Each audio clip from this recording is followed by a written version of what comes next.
Oh, yang dampak kemarin teh ya. Iya.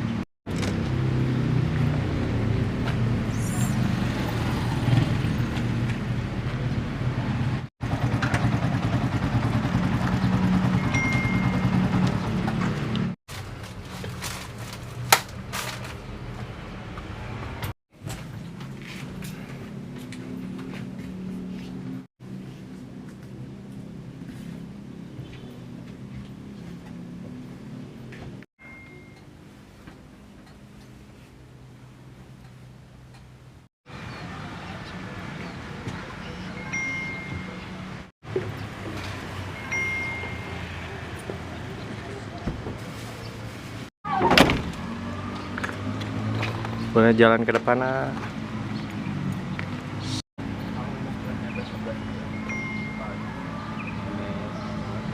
Ke lah, orangnya ke dia lah. Ngerol ti awal. Oh, kelak kelak.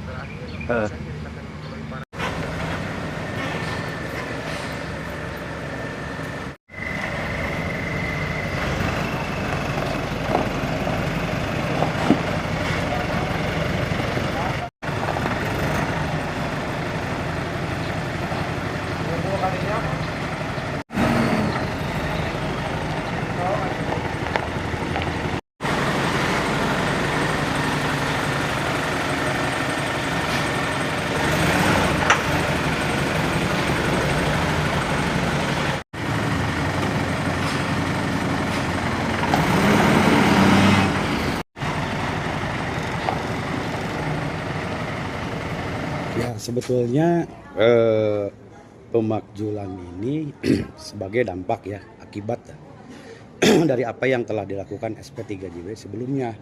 Jadi SP3JB ini jauh-jauh hari ya sebelum aksi yang pertama tanggal 21 Juli ya memang sudah melakukan beberapa langkah ya.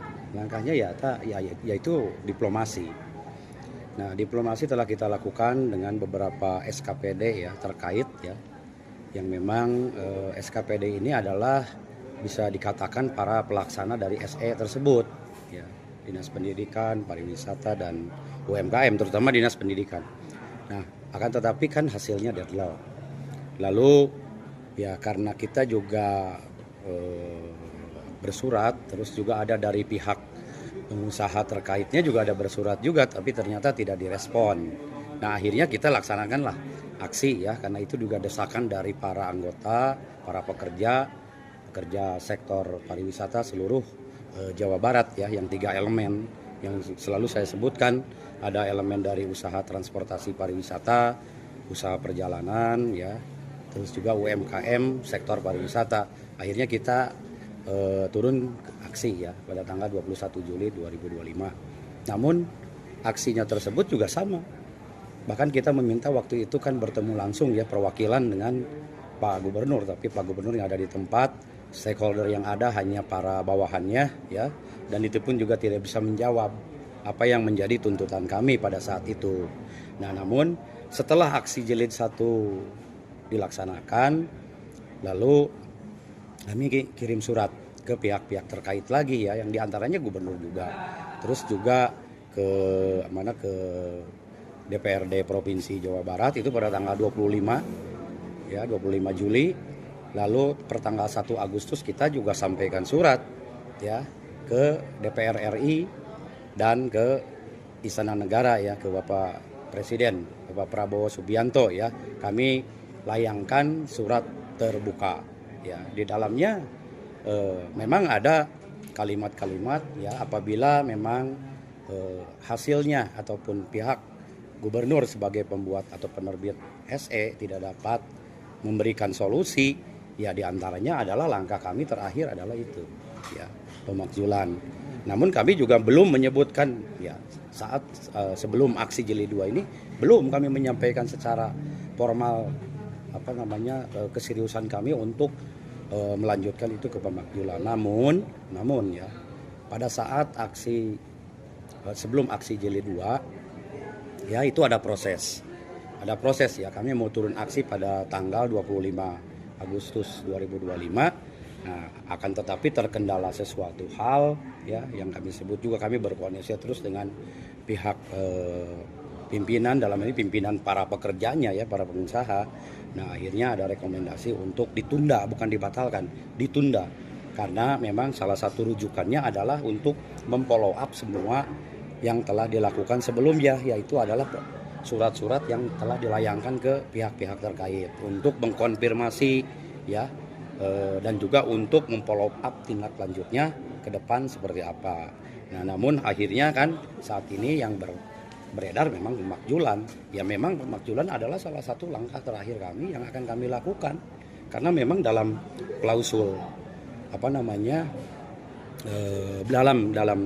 dalam perjalanan ini juga kan memang dalam Undang-Undang Nomor 23 Tahun 2014 ya, pasal 76 huruf B itu kan disampaikan hal-hal yang dilarang oleh kepala daerah ya, yang diantaranya adalah membuat kebijakan yang dapat merugikan dan membuat resah sekelompok masyarakat. Lalu di situ ada kalimat juga yang dapat mendiskriminasikan gitu sekelompok masyarakat. Nah, kami ini kan bisa dibilang kami mengalami kerugian ya sebagai para pekerja. Ada dampak dari tadi, ternyata ya juga tidak ada solusi. Lalu ya meresahkan jelas ya. Sampai saat ini juga hal-hal ini kan terus menjadi kegaduhan, malah gubernur tidak mau menyelesaikan secara dialogis ya kan, yang akhirnya muncul di medsos, menyulut lagi, muncul di medsos, jawab lagi, respon lagi di medsos. Lalu mendiskriminasikan, ya kami dianggap didiskriminasikan. Bahkan jelas-jelas Pak Gubernur menyampaikan bahwa kelompok kami itu hanya 10%. Ketika kami dialog, saya lebih mementingkan kelompok yang 90%, katanya rakyat Jabar yang 90%. Tapi kelompok pariwisata ini hanya 10%. Wah, kami sangat ini sekali ya, kok ada gubernur yang sampai menyampaikan seperti itu, bahwa kami memang kelompok minoritas yang mungkin dugaan Pak Gubernur dampaknya juga tidak signifikan. Padahal sekian atau ribuan ya pekerja pariwisata Jabar saat ini kan sudah nasibnya sudah terkapar ya. Dan memang mungkin sampai dengan hari ini lebih dari 5.000 pekerja sudah tidak berpenghasilan. Pak, langkah-langkah seperti apa sih Pak untuk memakjulkan gubernur ini Pak dari pihak ini? Ya tetap ya. Pertama kita akan konfirmasikan dulu surat yang telah dilayangkan kepada DPRD provinsi. Surat itu sebetulnya isinya permohonan audiensi ya. Bahkan kami sudah 2 kali menyampaikan surat itu ke Dewan Perwakilan Rakyat Daerah Provinsi Jawa Barat ya. Namun waktu itu memang reses. Tapi surat yang kemudian dikirim kedua kalinya pada tanggal 25 Juli itu sebetulnya masa reses sudah tinggal 5 hari kan, 1 Agustus sudah berkantor kembali, sudah berdinas kembali ya anggota-anggota DPRD ini. Namun sampai dengan saat ini belum. Tapi memang waktu itu pihak dari Dewan juga kewajiban dari kami juga untuk datang kembali, menanyakan kembali ya, atau mungkin nanti kita bertemu untuk sekaligus mengagendakan ya untuk audiensi ataupun apapun. Namun dalam proses pemakjulan itu sendiri ya sebetulnya prosesnya ya selama memang syaratnya terpenuhi ya Dewan akan melanjutkan tentunya ke arah situ. Namun kita juga lihat ya konstelasi politik yang ada di DPRD Provinsi Jabar. Karena apa? Proses pemakjulan ini juga harus diartikan atau jangan ujuk-ujuk bahwa KDM itu nantinya ujung-ujungnya dimakjulkan. Ini ada proses dialogis dulu, prosesnya panjang. Jadi ada dialogis dulu, ada pertemuan dulu, mungkin ada langkah-langkah yang diambil untuk mengambil solusi. Karena ingat ya, sebagai dampak dari SE itu ini sangat serius sekali. Nah, kami juga menyoroti kenapa muncul pemakjulan. Kan tentunya tidak ujuk-ujuk juga. Karena proses SE terbit itu juga tidak melalui kajian-kajian yang komprehensif dan terbuka. Nggak ada pelibatan dari pihak kami. Misalkan para pengusaha sektor pariwisata dilibatkan. Atau stakeholder yang lain dilibatkan. Ya. Nah ini ujuk-ujuk diterbitkan sehingga gubernur juga tidak memiliki solusi dan mitigasi yang jelas ketika dampaknya ini terjadi. Nah itu salah satu bentuk ya, atau salah satu syarat di mana pemakzulan itu bisa terjadi. Nah sekarang sampai saat ini kita sudah ketemu, kita sudah aksi, tapi Pak Gubernur tidak ada solusi dan juga tidak ada mitigasi apa nih yang harus dilakukan nih terhadap dampaknya ini.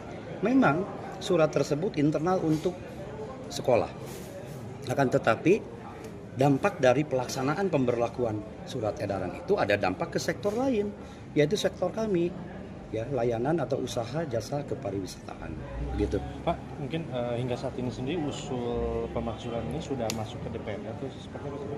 Jadi sebetulnya permohonan audiensi, tapi di dalam suratnya itu sendiri memang langkah terakhir yang akan kita lakukan kalau tidak ada solusi atau gubernur tidak memberikan satu arahan atau mitigasi solusi ya untuk mengatasi nasib para pekerja pariwisata Jawa Barat. Berarti sudah masuk berarti? Sudah masuk suratnya per tanggal 25 Juli 2025. Kita sebetulnya tidak bisa menunggu lagi, tapi kami dari SP3JP yang akan datang ke kantor DPRD. Gitu. Ya.